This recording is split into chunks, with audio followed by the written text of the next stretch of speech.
Yo, what up? Welcome to another episode of the Oakland Warriors podcast. I'm Patrick, flying solo.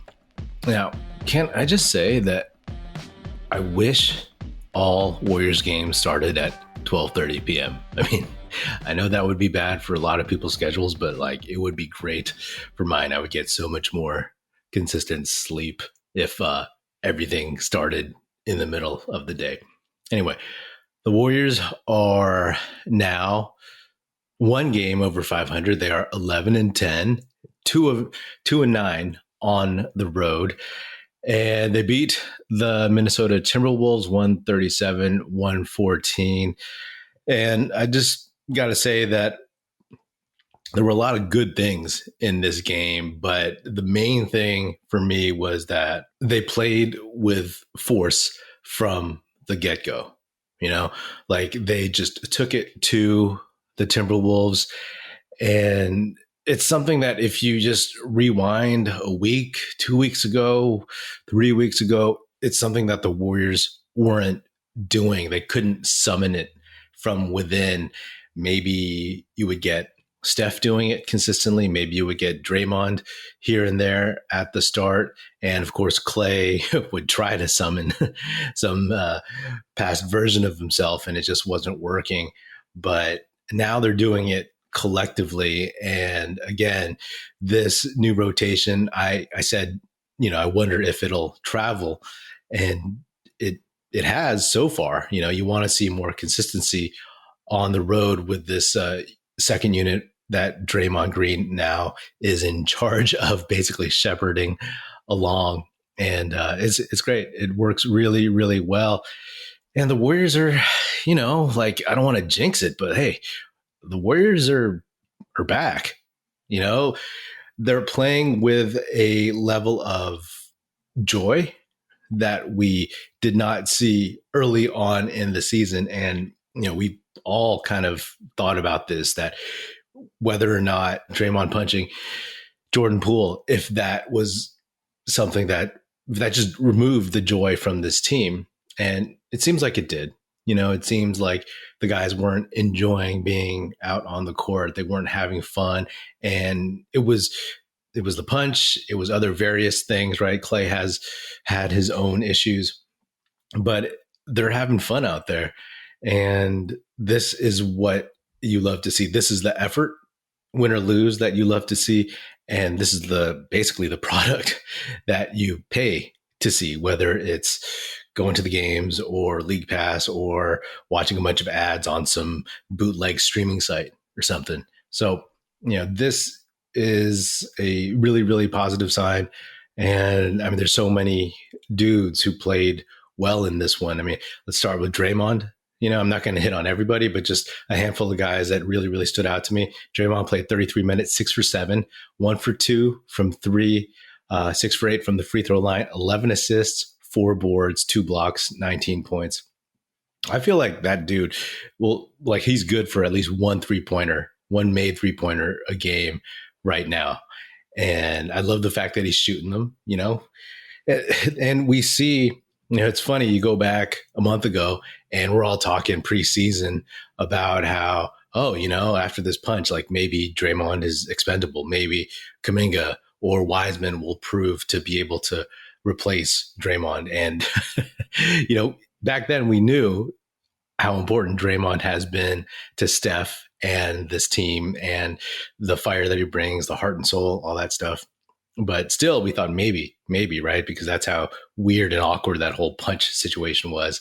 But now it's like no question that he is super important to this team still. You know, if he doesn't sit down and have, you know, talk to Klay in this team meeting a couple weeks ago, who knows where this team is at right at this very moment. And the energy and the force that he's playing with, and the confidence and the pace and the ability to play against Karl Anthony Towns and Rudy Gobert in this one too, you know, 7-footers. It's still amazing to me what Draymond's able to do at 6'6" at his age. So hopefully his health, hopefully all these minutes that he's playing as the Warriors try to dig out of their early season hole. Hopefully they don't come to bite the Warriors on the butt. And hopefully down the road in the near future, the Warriors can start taking a little bit more, those planned rest games, usually on the road, because, Draymond, Steph, they're carrying a heavy, heavy load for this team, and it's necessary. It's absolutely 100% necessary. Andrew Wiggins, he is a dude who obviously played for the Timberwolves, and it seems like he loves playing against the Wolves because they traded him, and he used to play there at the Cavs because they traded him OKC for some unknown reason, and any team that LeBron is on because LeBron is the one that basically traded him from the Cavs. So he had a solid game, 7 for 12, 3 for 6, 17 points, 3 boards, 2 assists, 2 steals. And he had a nice dunk at the beginning of the game. Klay Thompson, that dude is back. It's been 4 games now, and he may have cold games where he may not shoot that well down the road, but it's really just all about his legs and how he carries himself and how he approaches the game. He's no longer seeming like he's hunting for the past, that he's chasing ghosts, as I've said. And he's hitting shots that he wasn't earlier in the season, right? Like he has his legs under him.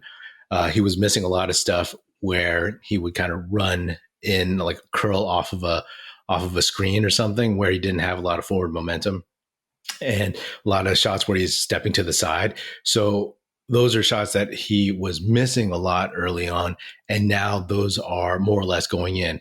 He played 30 minutes, 8 for 13, 5 for 8 from 3, 21 points, plus 31 on the night, the highest plus minus on the team. And he hit that fourth quarter 3 that iced it pretty much, right? Like that was a shot where, Rudy Gobert fell over, and Rudy Gobert and Karl-Anthony Towns, they just look really clumsy together. I don't know if this is just a bad game for them. I know that they've had issues a little bit kind of meshing, but they were trying to pass interior passes to each other, and they would fumble it and pass it out of bounds and drop the ball and all this stuff. Anyway, Rudy Gobert fell to the ground, and Klay got the ball. Warriors were up. They were kind of trying to milk the clock a little bit because Minnesota was getting a little feisty at the end. And Klay just walks up, gets the ball, walks up with D'Angelo Russell on him, and pretty decently contested shot. Russell steps up and gets a hand up, but Klay just leans into it and nails the 3. And it's one of those where Kerr's hands are up, wanting Klay to pull it out and run some clock. And it's like, what are you doing? But then he nails it. And then the Minnesota coach, Chris Finch, he pulls his starters, and that's pretty much it, right? The bench, they gave up a few points, but then they sealed it up. So, that's another good sign, right? Always looking for which way these Warriors are trending and which way the individual players are trending. And clearly Klay is trending very much upwards. All the starters are. And, the starters have been one of the, I believe, the best 5-man unit this season in the league. And that was even with Klay playing poorly. So you add a Klay that's playing well with confidence and has his legs under him. And that's a really tough matchup. Jonathan Kuminga, this might be the game that he passes up Anthony Lamb in the rotation. I mean, Kuminga, he comes in before Anthony Lamb, but Lamb has often in recent weeks played more minutes in the second half, in the second quarter even. Usually Kuminga gets some first quarter minutes and then sits a lot more in the second half.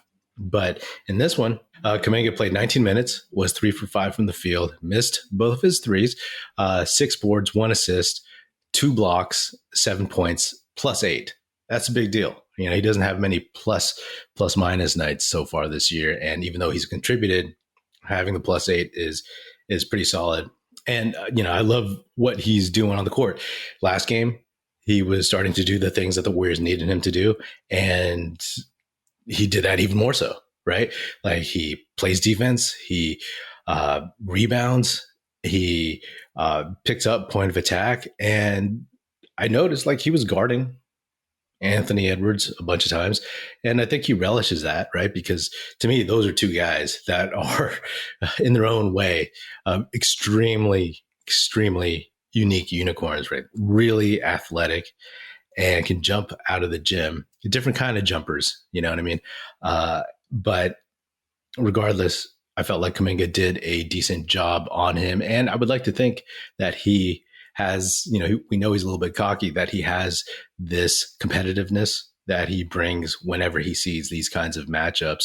So right now, Kuminga looks kind of plug and play. And I think that's a huge, huge positive. And again, you just want to keep building and building. Yes, there will be games where people take a step back, but it's about having more consistent showings where you are doing all the right things to help the team win. It's crazy to me because the closing lineup of the first half of this game was Steph, Klay, Draymond, Wiggins, and Jonathan Kuminga. And those are all five dudes who could have been tied to the Timberwolves at some point. Of course, Wiggins already played for the Timberwolves, was drafted by them, had an uneventful career with them. And then he, of course, was traded in the D'Lo trade. Jonathan Kuminga was the pick that we got from Minnesota in that trade. And then Steph, of course, the Wolves passed on him in favor of Johnny Flynn and Ricky Rubio in the 2009 draft. And then Klay and Draymond, they were hypothetically in that Kevin Love trade in 2014 that didn't happen, the one that Jerry West nixed. So it was kind of funny to look at those five dudes and be like, oh, wow, in some other universe, some combination of those guys all could have been on the Minnesota Timberwolves. Wild. But yeah, Kuminga's trending upwards, and the more solid he is, the more I want to see him get minutes ahead of Lamb in the second quarter and second half and whatnot. The NBA season is heating up, and there are still so many unknowns. Like, will James Wiseman actually be on this Warriors team by the end of the season? I hope so. When I'm looking to get in on the action, I bet with DraftKings Sportsbook, an official sports betting partner of the NBA. New customers can bet just $5 pregame moneyline on any NBA team to win their game and get $150 in free bets if they do. Check this out. Right now, everyone can earn up to a 100% boost with DraftKings stepped-up same-game parlays. Go to the DraftKings Sportsbook app, place a same-game parlay, and combine multiple bets like which team will win, total rebounds, and more. The more legs you add, the bigger the boost, the bigger your shot to win big. The app is super easy to use. Just pop it open, do what you got to do, and you're good to go. Download the app now. Sign up with code TBPN. Place a $5 pregame moneyline bet on any NBA team to win their game and get $150 in free bets if they do. That's code TBPN only at DraftKings Sportsbook. Minimum age and eligibility restrictions apply. See show notes for details. Jordan Poole had a great game, 26 minutes, 9 for 17 from the field, 3 of 9 from 3, 3 for 4 from the free throw line. He is missing quite a bit. 6 assists, 4 rebounds, 4 turnovers still, but 24 points. And he hit some big shots, especially closing the game when the Wolves bench was kind of creeping just a little bit. They took like a 19-point lead down to I think 13 or 12, which, that was the guys on the court. That was the unit that played a lot of minutes in the Pelicans game, the blowout. So it made me slightly nervous, but, they shut it down. So, props to Poole, keep it coming. And then Donte DiVincenzo. Again, I've talked about how his presence is going to be a calming effect on the second unit and on Jordan Poole, but he contributes in his own way. 18 minutes, 5 for 10 from the field, 4 of 8 from 3, 6 boards, a really underrated rebounder for his size. 1 steal, 1 assist, 1 block, 14 points. I'll take that. We need that solid vet off the bench who can do those stabilizing things. And he also hit a big shot in the closing minutes just to make sure that the game was out of reach. So I've always felt that with his hamstring injury, that definitely contributed to the Warriors' slow start just because the Warriors bench didn't have that extra veteran calming presence. And, maybe it could have gotten them a couple more games in that early stretch. But right now, DiVincenzo's obviously getting more and more into shape. And as he gets more comfortable, especially with his new second unit, then, that's going to be tough. I said in the last episode, the 7-8-9 spot looks like DiVincenzo, JaMychal Green, and a combo of Kuminga and Anthony Lamb. And I'm hoping Kuminga has stepped ahead of that, but it's looking decent. It's looking decent for sure. And as I said last time, hopefully, by, I don't know, January, I guess, maybe at the very latest, Moody and Wiseman start eking past Anthony Lamb. I don't know. A lot of stuff has to happen, and they all kind of play different positions, but Anthony Lamb definitely is a guy that they use as a small ball big, either as the 4 or the 5 in different sets. So, this game overall, this looks like the Warriors team that we expect. In the previous several weeks, the Warriors, when Steph would come off the court, everything would just kind of fall to pieces. But now, it looks like Warriors basketball throughout the game. Sure, things change up a little bit when Steph goes out, but the joy and the competitiveness, those two of those 4 ideals or concepts that Steve Kerr likes to instill in this team that he's talked about since he took over this job, that they're playing with that, and that's what makes this Warriors team who they are, win or lose, is that joy. Anyway, the Warriors are in 9th place now. Dallas plays later tonight, but they're in 9th place ahead of Minnesota, who's in 10th, and Dallas is in 11th, which is the spot the Warriors previously had before this game.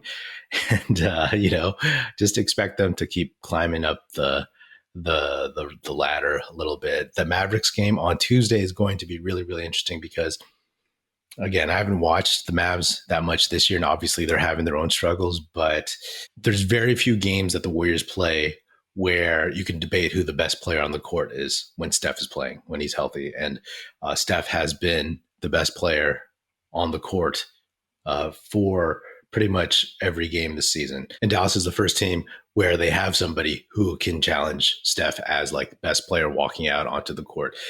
Denver with Jokic. Don't get me wrong. I'm not saying Luka is better than Steph, but there's only a handful of people in the league this year who can be considered. And it's Giannis, Luka, Jokic, maybe a couple others. But the whole point of that is that you don't know what could happen. In this game, it was once the Warriors walked out on the court and once you saw Austin Rivers was starting for them, that's a good omen for the Warriors, a bad omen for whatever team Austin Rivers is on. It's just, when he's in the starting lineup, it's okay, this is a good sign for the Warriors. But with Luka, it's he's at that level where he could have just an amazing game.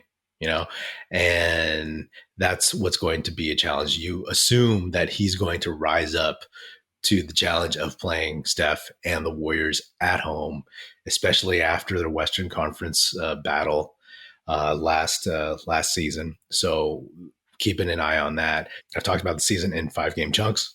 This chunk from 21 to 25, 1-0, right? Hoping for 4-1. Right now, 1-0. So it's a good start. And with this Minnesota game, it was you expected the Warriors to come through and win, but you just wanted to be sure, right? You just weren't exactly sure because you didn't know. Weren't exactly sure what team you were going to get. And the more we get the team we expect, the more you feel good about the Warriors being back to who they should be and ultimately working their way back to where we all expected them to be when the season started, right? To be this really deep team that plays with a lot of pace, that has different looks, that has skill players and dynamic players, that has vets and it has youth. So we'll see if they get there. That's why we watch the games, to kind of see to watch the journey organically from beginning to end. And I'm glad they're looking better. And, we'll see you after Dallas. All right. Well, that is another episode of the Oakland Warriors podcast. Be sure to subscribe wherever you get your podcast. Feel free to hit me up on Twitter at Patrick Epino or at Oakland Warriors. Check out our YouTube channel where you can watch this episode, youtube.com/Oakland Warriors. Check us out at oaklandwarriors.com, and be sure to tell your fellow Warrior fan friends to tune in and listen. The Oakland Warriors podcast is produced by National Film Society and is a part of the Basketball Podcast Network. And if you're so inclined, please do leave us a 5-star rating on Spotify and Apple Podcasts. And if you want to leave us a nice review saying good stuff about the show on Apple Podcasts, that would be hugely appreciated, and it would be very, very helpful. Thanks. That's it. Music in this episode provided by Paper Sun. Special thanks to Paul Amardo for production support. See you next time, and go Dubs.